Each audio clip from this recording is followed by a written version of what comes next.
যার নাম উচ্চারিত হলে আরবের মরুভূমি গর্জে উঠত, শত্রুদের হৃদয়ে কাঁপন ধরত।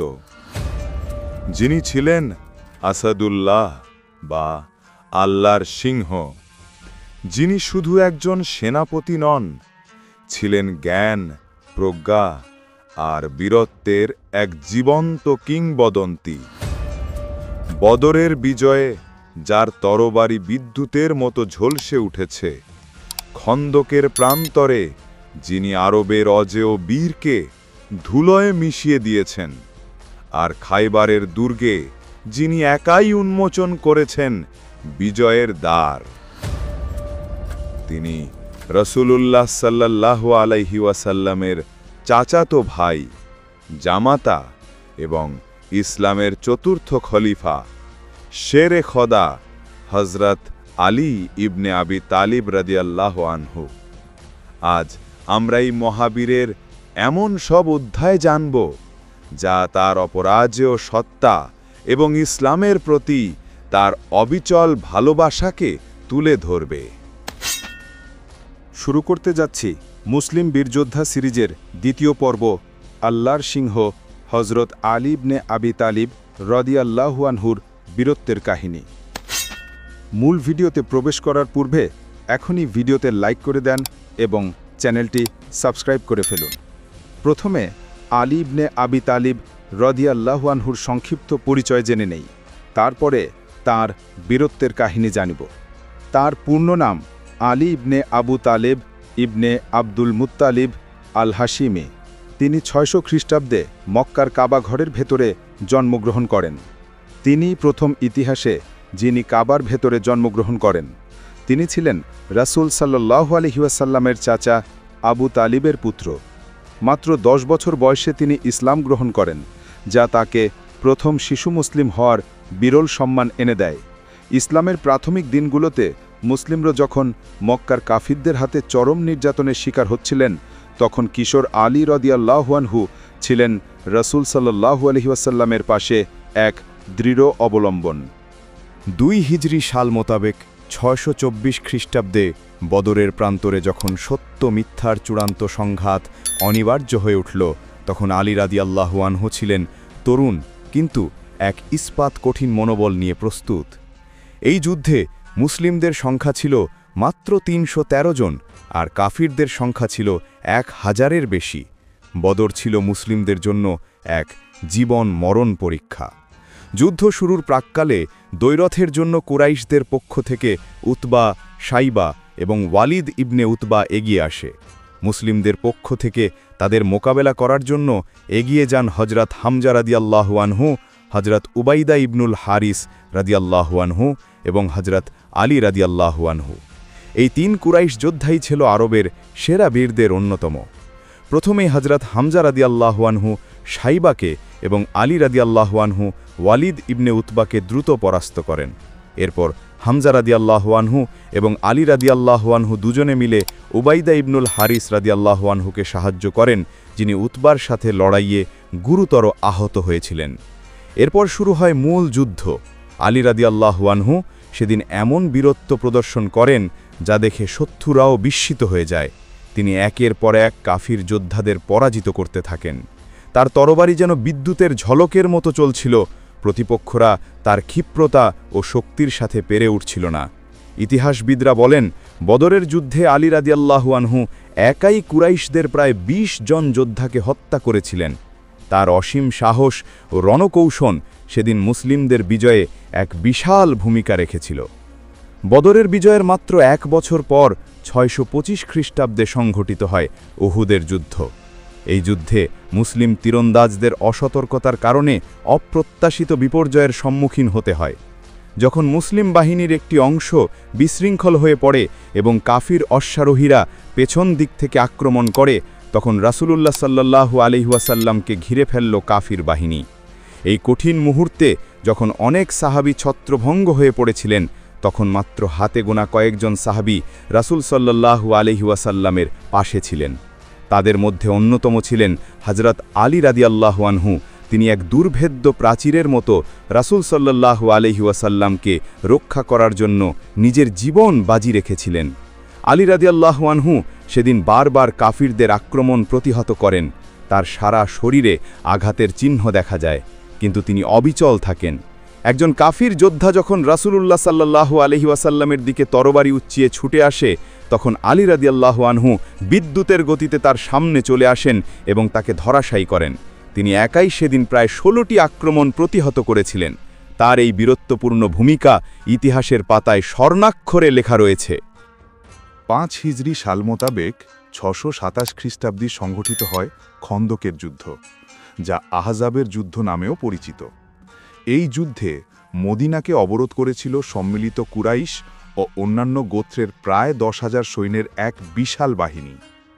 মুসলিমরা আত্মরক্ষার্থে মদিনার চারপাশে এক বিশাল পরিখা খনন করেছিল।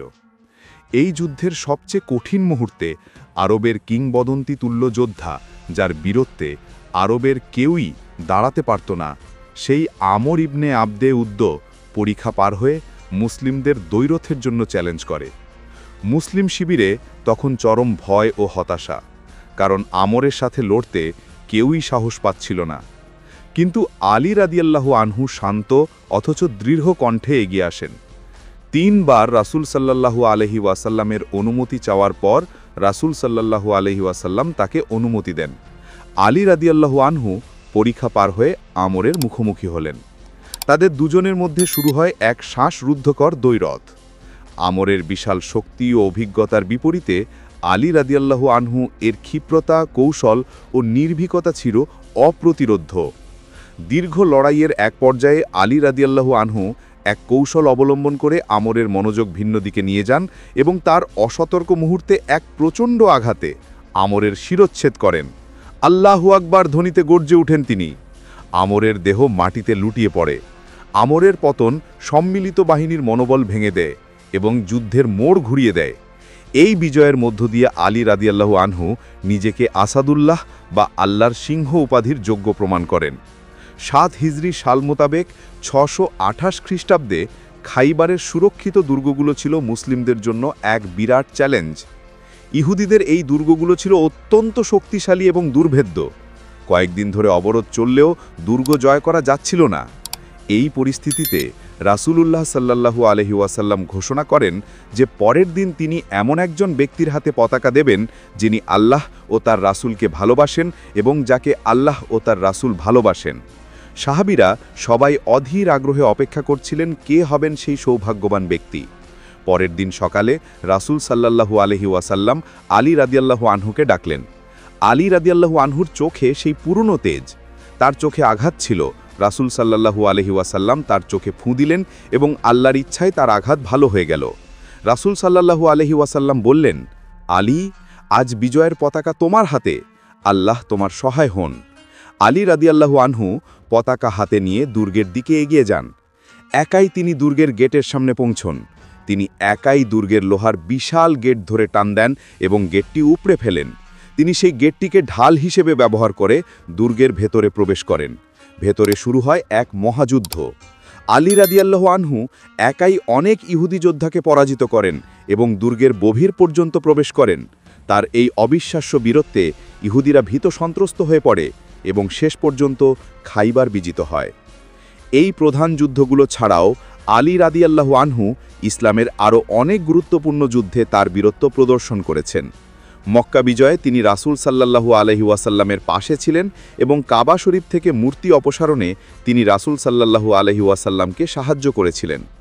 হুনাইনের যুদ্ধে যখন মুসলিম বাহিনী প্রাথমিক বিপর্যয়ের সম্মুখীন হয়, তখন আলী রাদিয়াল্লাহু আনহু দৃঢ়ভাবে দাঁড়িয়ে শত্রুদের আক্রমণ প্রতিহত করেন এবং রাসূল সাল্লাল্লাহু আলাইহি ওয়াসাল্লামকে রক্ষা করেন। তার জীবনের প্রতিটি মুহূর্ত ছিল রাসূল সাল্লাল্লাহু আলাইহি ওয়াসাল্লামের প্রতি আনুগত্য ও ভালোবাসায় পূর্ণ। তিনি ছিলেন রাসূল সাল্লাল্লাহু আলাইহি ওয়াসাল্লামের সবচেয়ে বিশ্বস্ত এবং সাহসী সঙ্গীদের একজন। রাসূল সাল্লাল্লাহু আলাইহি ওয়াসাল্লাম তার প্রিয় কন্যা ফাতিমা রাদিয়াল্লাহু আনহাকে আলী রাদিয়াল্লাহু আনহু এর সাথে বিবাহ দিয়েছিলেন, যা তাদের সম্পর্কের গভীরতাকে আরও বাড়িয়ে তোলে। তৃতীয় খলিফা হযরত ওসমান রাদিয়াল্লাহু আনহুর শাহাদাতের পর মুসলিম উম্মার কঠিন এক সময় 644 খ্রিস্টাব্দে হজরত আলী রাদিয়াল্লাহু আনহু খেলাফতের দায়িত্ব গ্রহণ করেন। তার খেলাফতের সময়কাল ছিল অভ্যন্তরীণ ফিতনা ও সংঘাতপূর্ণ। তার খেলাফতের সবচেয়ে বড় চ্যালেঞ্জ ছিল খারিজিদের বিদ্রোহ দমন। খারিজিরা ছিল এমন এক গোষ্ঠী যারা ইসলামের মূলধারা থেকে বিচ্ছিন্ন হয়ে চরমপন্থার জন্ম দিয়েছিল। তারা আলী রাদিয়াল্লাহু আনহু এর বিরুদ্ধে বিদ্রোহ করে এবং মুসলিম সমাজে বিশৃঙ্খলা সৃষ্টি করে। নাহারাওয়ানের প্রান্তরে 658 খ্রিস্টাব্দে খারিজিদের বিরুদ্ধে যুদ্ধ সংঘটিত হয়। আলী রাদিয়াল্লাহু আনহু প্রথমে তাদের বোঝানোর চেষ্টা করেন, কিন্তু তারা নিজেদের মতাদর্শে অনড় থাকে এবং যুদ্ধ শুরু করে। এই যুদ্ধে আলী রাদিয়াল্লাহু আনহুর নেতৃত্বে মুসলিম বাহিনী খারিজিদের মূল হোতাদের পরাজিত করেন। যে বীর যোদ্ধা সারা জীবন আল্লাহর পথে যুদ্ধ করেছেন, তার শাহাদাতও হয়েছিল ইসলামের জন্য। 40 হিজরির 17 রমজান 661 খ্রিস্টাব্দে কুফার মসজিদে ফজরের নামাজ আদায় করার সময় আব্দুল রহমান ইবনে মুলজাম নামক এক খারিজি তাকে বিষাক্ত তলোয়ার দিয়ে আঘাত করে। 2 দিন পর এই বীর মুজাহিদ শাহাদাত বরণ করেন। শাহাদাতের পূর্বে তিনি বলেছিলেন, আল্লাহর শপথ, আমি কি আল্লাহর পথে সফলকাম হয়েছি? তার এই উক্তি তার জীবনের লক্ষ্য এবং তার ঈমানের গভীরতারই বহিঃপ্রকাশ ছিল। এই ছিল ইসলামী বীর যোদ্ধা সিরিজের দ্বিতীয় পর্ব। আমরা আল্লাহর সিংহ হজরত আলী ইবনে আবি তালিব রাদিয়াল্লাহু আনহুর জীবন ও অতুলনীয় সামরিক অবদান সম্পর্কে জানলাম। আল্লাহর সিংহ হজরত আলী ইবনে আবি তালিব রাদিয়াল্লাহু আনহুর মতো বীরত্বের আরও অনেক অধ্যায় ইসলামের ইতিহাসে বিদ্যমান। আমাদের পরবর্তী পর্বে আমরা এমন আরেকজন অদম্য মুসলিম বীর যোদ্ধার গল্প শুনব, যার সাহস, প্রজ্ঞা এবং আল্লাহর প্রতি অবিচল বিশ্বাস ইসলামের বিজয়কে আরও সমন্বিত করেছিল। সেই বীরের গল্প শুনতে প্রস্তুত তো? সেই গৌরবময় বীরত্ব জানতে এবং আমাদের এই মহৎ যাত্রার অংশ হতে এখনই ভিডিওটিতে লাইক দিন, কমেন্ট করে আপনার অনুভূতি জানান এবং অবশ্যই চ্যানেলটি সাবস্ক্রাইব করে আমাদের পরিবারের সদস্য হয়ে যান। দেখা হবে পরবর্তী রোমাঞ্চকর পর্বে। আল্লাহ আপনাদের ভালো রাখুন। আল্লাহ হাফেজ।